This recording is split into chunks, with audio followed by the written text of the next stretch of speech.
Morning. It's April 6th. It's a Wednesday.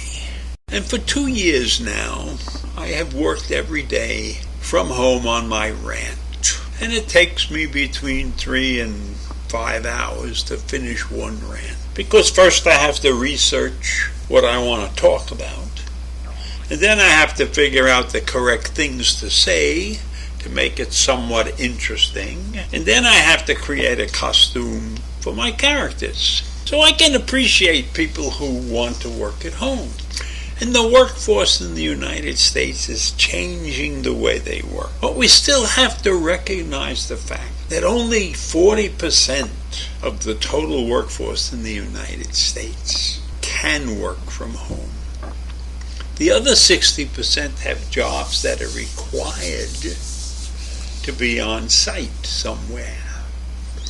And you know who they are. People like garbage men and mailmen and policemen. They can't work from home. And construction workers, electricians, and people like that, they have to be out in the field and work. And all of this situation has been disrupted by the dreaded COVID-19 and its variants, BA12, Omicron, Delta. They keep changing their names and they keep changing their methodology of attack.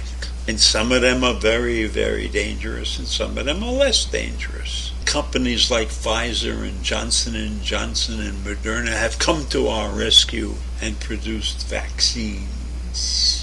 And in many parts of the world, vaccines are taken seriously. My son was in Dublin last week, and he told me 96% of the Irish in Dublin are vaccinated. Compare that with about, I don't know where we are, 65-75% here. So it's not good. But I want to talk about those people who can work from home and how many of them rejected the idea of going to the office. The employers have been very cleverly accepting those rejections. They have figured out ways for these people to stay at home and work. I guess that's a good thing, because if you're a valued employee, then the company takes care of you.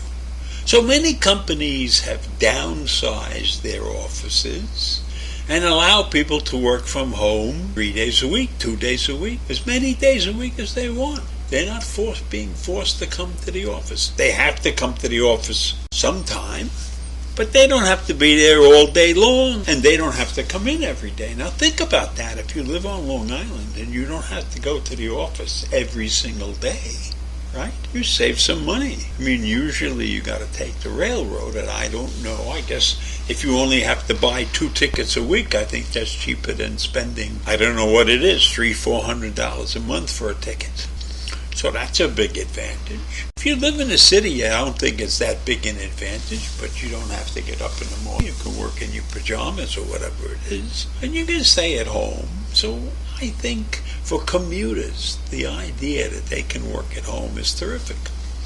That saves you many, many hours. You know, if you live in Smithtown, you have to get into Manhattan somewhere. That takes maybe 2 hours, maybe an hour and a half, depending on how you go. And if you're driving all that time with the price of gasoline and everything, and the roads are getting crowded, so working from home is a big benefit. But it's not a benefit for everybody, as I said before.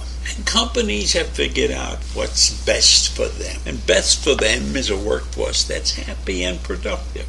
So I think the pandemic has changed our lives for a long, long time. And I'm not sure everything that it's done is going to be good for everybody. We don't know if there'll be long-term effects from anybody who got sick. We know they're cured. We got a vaccine that works. several different vaccines. It's a shame we don't have vaccines for the little people. Under fives, I don't think there's a vaccine that really is effective for them yet. But they don't have to go to work. They just have to go to school. And then that's another issue, schooling, and how it disrupted their lives. Now, there's been a big hullabaloo about how school affected their lives and everything. And I think that's just, for most kids, they can adapt. And I think if they're not adapting, it's probably their parents' fault. Because you know that parents influence the way kids think. And if parents are calm and explain to the children exactly how it should happen and everything, then the kids will be fine. They don't go crazy on their own. They need to have guidance to go crazy. You know, people who say the kids can't handle this and they can't handle that. Children are resilient. They can handle a lot more than you give them. So there we have it. Situation where working lives have changed drastically. Children and their lives have changed. I don't want to call it drastically, but they have changed. And from what I see, and I see most of the kids in the neighborhood are still out there going to school and everything, so that's okay. And I have one grandchild nearby who's in high school, and he's doing fine. A smart kid. So I don't know. I don't think children are affected as much as the parents are affected and cast that upon the child. And it's not fair to the children. I think you just have to be explained. It has to be explained properly, and it can take care of it. So here we are in a country that's changing. The whole world workforce area is changing. Education is going to change a lot more also. Maybe there'll come a time when you'll have, shall I say it, in and out education, you know. Some days you can stay home and take the class, and other days you have to be in school. Obviously, if you have lab work and everything, you have to do that at school. But remote learning can be a success, where you don't have to go to school every single day. But of course, if you go away to college, that's a whole different story. My granddaughter went away to college. There were still classes that they had to take remotely because they couldn't in the classroom. So the world has changed and we have to keep up with it. We're still stuck at home. That's our own choice, and that's our own health issues and everything. So I'll leave you with that this morning, and I'll see you tomorrow. Bye.